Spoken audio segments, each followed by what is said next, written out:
စမြဒီနေ့ပြပြသွားမယ့်ခေါင်းစဉ်ရပါလဲဆိုလို့ရှိရင်တော့ကောင်မလေးနဲ့ date သွားလုပ်တဲ့ခါမှာဆိုလို့ရှိရင်ဘယ်လိုမျိုးအင်ဂျီလေးတွေပေါ့နော်ဝစ်စင်ပြီးတော့သွားကြမလဲဆိုတော့ကိုစမြကနေပြီးတော့ကြံပေးသွားမှာပဲဖြစ်ပါတယ်။ချိုကြီးတယောက် Friday night တွေကိုထူကျော်လာဖို့ဘော်ရာတစ်တွေလိုနေပြီထင်တယ်။ရတယ်အစ်စေ။ယူမီအက်မှာကို့အတန်လေးနဲ့ဟယ်လိုလိုက်ရုံပဲလေ။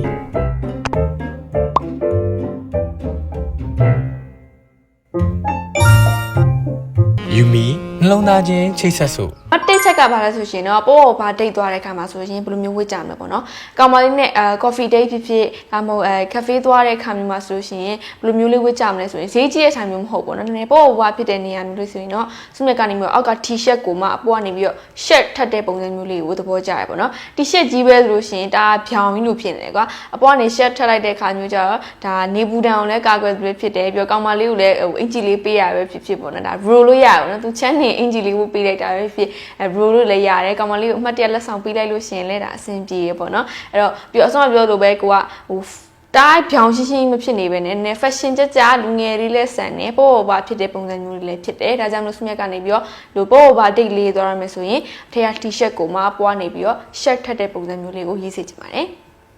နံပါတ်2ချက်ကပါလဲဆိုရှင်တော့ဒါအနေနဲ့ကောင်းတဲ့ဆိုင်လေးဒါမှမဟုတ် dinner တော့စားတဲ့ခါမှာဆိုဘယ်လိုဝတ်ကြမလဲပေါ့နော်ကိုကအဆုံးမပြောလို့ dinner စားမွေးဖြစ်ဒါမှမဟုတ်လည်းဆိုင်စည်းကြီးတဲ့ဆိုင်ပေါ့နဲ့ impression ကောင်းတယ်ပေါ့နော်ဆိုင်မျိုးလေးရွေးချယ်ထားရဲဆိုလို့ရှင်တော့စမြက်ကနေပြီးတော့ဒီ shirt ပေါ့နော် shirt ကိုဝတ်စေချင်တယ် shirt ကိုမှယောက်ျားလေးဆိုရှင်ဖြောင်ဖြစ်ဖြစ်ဒါမှမဟုတ်လို့စင်ကြားလေးပါလေစင်ကြားပြပြလေးကွာလုံးအကွက်ကွက်အမဲကြီးမဟုတ်ဘဲနဲ့ကွာလူစင်ကြားပြပြလေးပါမျိုးလေးဒါမျိုးဆိုရင်ဟိုအရင်နဲ့ကိုကအတားယူရှုစမိုးထုတ်ထားတဲ့ပုံစံမပေါ်ဘူးကွာသူက smart လေးနဲ့ easy လေးနဲ့ smart ဖြစ်တယ် casual လေးဖြစ်နေ smart လေးဖြစ်နေပေါ့အဲလိုပုံစံလေးအောက်ကတော့ဟိုကိုကကောင်းနေရာကောင်းလေးသွားတာဆိုတော့ကွာဒီနည်းနည်း style ကြကြလေးဖြစ်အောင်ပေါ့နော်ဘောင်းမီအတူတော့မရွေးနေပေါ့နော်ဘောင်းမီအရှည်လေးနဲ့ဘောင်းမီရှည်လေးနဲ့ရှက်ရိုးရှင်းရှင်းလေးနဲ့ဆိုလို့ရှိရင်လည်းဒါအဆုံးမပြောလို့ဟိုတအားကြီးကွာဒါဟာကောင်မလေးကိုရှိုးထုတ်မယ်ဆိုပြီးကွာအတုံးကအတစ်လိုက်ကြီးကွာပြင်လာမျိုးမဟုတ်ဘဲနဲ့သူကလည်းသူ easy နဲ့ smart and casual ပုံစံမျိုးလေးဖြစ်နေတဲ့အတွက်ကြောင့်မလို့ smart ကအဲ့လိုမျိုးဒီ dinner တော့စားမယ်ကောင်းမွန်နေရာလေးတွားမယ်ဆိုလို့ရှိရင်ဒီအောက်ကနေဘောင်းမီရှည်ပေါ့နော်ပြီးလို့ရှိရင်အပေါ်ကနေပြီး share အင်ဂျီလေးကို recommend ပေးချင်ပါတယ်ရှင်နံပါတ်3ချက်ကပါလဲဆိုရှင်တော့ကိုကဒီမြန်မာဝစ်စုံဝစ်တော့မယ်ဆိုလို့ရှင်ဘယ်လိုမျိုးလေးရွေးချယ်ကြမလဲပေါ့နော်ဒါ occasion လိုက်ပဲဖြစ်ဖြစ်ဒါမှမဟုတ်ကိုကလုံးဝကောင်းကောင်းမွန်ကြော့လေးဝစ်ချင်တယ်ပါဖြစ်ဖြစ်ဒါမှမဟုတ်ကောင်မလေးရဲ့မြန်မာဝစ်စုံလေးဝစ်များလို့ကိုကလိုက်ပြီးတော့သူနဲ့match လုပ်ချင်တာပဲဖြစ်ဖြစ်ပေါ့နော်ဒါမျိုးလေးဆိုဘယ်လိုဝစ်ကြမလဲဆိုလို့ရှင်တော့ပစိုးကတော့ပစိုးပေါ့နော်အပေါ်ကအင်ဂျီကိုပြောကြမယ်အပေါ်ကအင်ဂျီကကြောင့်ဟိုလဲကတုံးကြတော့နည်းနည်းလေးများသွားပြီပေါ့နော်လှူသွားတာလောက်မှနည်းနည်းအဆင်ပြေမယ်သူကနည်းနည်းအရင် format ဆန်တယ်ပေါ့နော်အဲ့လိုမဟုတ်ဘူးကိုကဒီတိုင်းပဲဒီပစိုးလေးနဲ့တွဲဝစ်ချင်တာဆိုလို့ရှိရင်ရှက်အင်ဂျီပေါ့နော်ရှက်အင်ဂျီကိုလက်တိုလေးနဲ့ဝေးလို့ရတယ်ဒါမှမဟုတ်အဲ့လိုမျိုးမသွားခြင်းဆိုလို့ရှိရင်ကွာပိုလိုရှက်ပေါ့နော်ပိုလိုရှက်လေးနဲ့ပစိုးလေးဆိုလည်းလိုက်တယ်အဲဆိုမှပြောလို့ casual လည်းဖြစ်တယ်အရန်ကြီးဟိုရှိုးစမိုးအတင်းထုတ်ထားတဲ့ပုံစံမျိုးလည်းမပေါက်စေဘူးပေါ့နော်လူငယ်လေးလည်းဆန်တယ် fashion နဲ့ကြရဲရိုးရှင်းရှင်း smart လည်းဖြစ်တယ်ဒီလိုပုံစံလေးရွေးချယ်လို့ရပါတယ်ရှင်အဲ့တော့နောက်ဆုံးနံပါတ်4ချက်ကဘာလဲဆိုလို့ရှိရင်တော့ဒါရုံးသွားပေါ့နော်ရုံးလဲသွားကြရှိရဲပြီးတော့ကောင်မလေးနဲ့လည်းဝင်တွေ့ကြရှိရဲဆိုရင်ရောဘယ်လိုမျိုးရွေးချယ်ကြမလဲပေါ့နော်ကိုကပုံမှန်ရုံးသွားနေဆိုလို့ရှိရင်တော့ကွာဒီမှာယောက်ျားလေးဆိုတော့ပေါ့ဝါဖြစ်အောင်ယူ t-shirt လေးနဲ့အခက်ဆုပ်လေးသွားလိုက်တာမျိုးလည်းရှိမယ်ကွာဒါကောင်မလေးနဲ့တွေ့ရမှာဆိုတော့နည်းနည်းလေးကောင်းကောင်းမွန်ပုံစံလေးထွက်နေအောင်ပေါ့နော်ဘယ်လိုလေးရွေးချယ်ကြမလဲဆိုရင်အသားကောင်းတာလေးနည်းနည်းအယောင်ထွက်တဲ့ဟာမျိုးလေးပေါ့နည်းနည်းအကောင်းစားမျိုးလေးရွေးချယ်ပေါ့နော်ဒါဟိုကိုကအလုပ်သွားမှာဆိုတော့အလုပ်အတွက်လည်း impression ဖြစ်တယ်ကောင်မလေးအတွက်လည်း impression ဖြစ်တဲ့ဟာမျိုးပေါ့နော်ဒီခါမှာသူမြတ်သတိပေးနေတာဗါလဲဆိုလို့ရှင်တော့ဒီအင်ဂျီရွေးရဲ့အခါမှာဆိုပူတဲ့အသားမျိုးကိုမရွေးစေချင်ပေါ့နော်နည်းအေးတာမျိုးချီသားလိုမျိုးပေါ့နော်ဘာလို့ဆိုကွာတနေကုန်ရုံးမှနေရအောင်ပါကွာအဲ့ဒါနည်းနည်းကွာနည်းနည်းထူတဲ့အသားပူတဲ့အသားရွေးမယ်ဆိုတော့ဒီမှာရုံးမှတနေကုန်ဟိုချွေးတဲ့ထွက်ပူပြီးတော့ကောင်မလေးနဲ့တွေ့တဲ့ခါကျရင်ဒီမှာဟိုညင်ညစ်ကြေးနဲ့ကွာဟို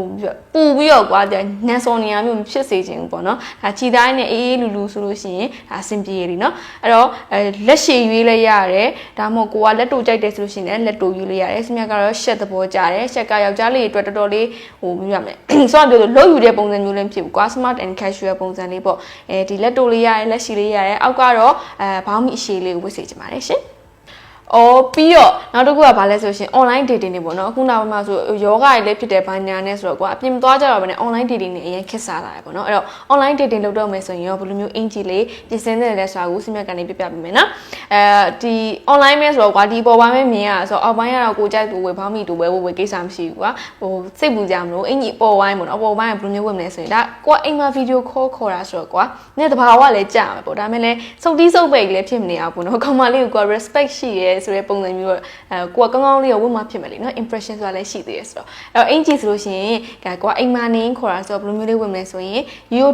t-shirt ရွေးလဲရတယ်ဒါမှမဟုတ်ကိုကနည်းနည်းခန္ဓာကိုယ်ရှိရဲနည်းနည်း blur ပြကျင်တယ်ဆိုရင်ဟို vest လေးပေါ့နော်လက်ပြက်အဲ့မျိုးဝတ်လဲရတယ်ဒါမှမဟုတ်ကိုကလုံးဝလူငယ်ဆန်ဆန်လေးသွားကျင်တာကွာအဲ့လို cute boy ကောင်လေးဆိုလို့ရှိရင်လား hoodie ပုံစံလေးပေါ့နော် hoodie လေးရွေးလဲရပါတယ်ဒါကတော့ဒီ online dating အတွက်ပေါ့နော် online မှာပဲအိမ်မှာပဲကောင်မလေးနဲ့ online dating လုပ်မယ်ဆိုလို့ရှိရင်ဘယ်လိုမျိုးလေးရွေးလို့ရလဲဆိုတာကိုစီမံကနေပြပြပေးတော့ဖြစ်ပါတယ်ရှင်ချစ်ကြီးတို့ကကြအမျိုးရက်ကိုတူတူခိုးလုံးဖို့လက်တွဲပေါ်လေးတယောက်လိုအပ်နေရလေ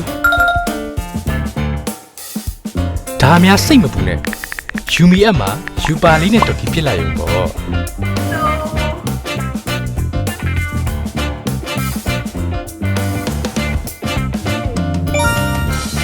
ယူမီနှလုံးသားချင်းချိတ်ဆက်စို့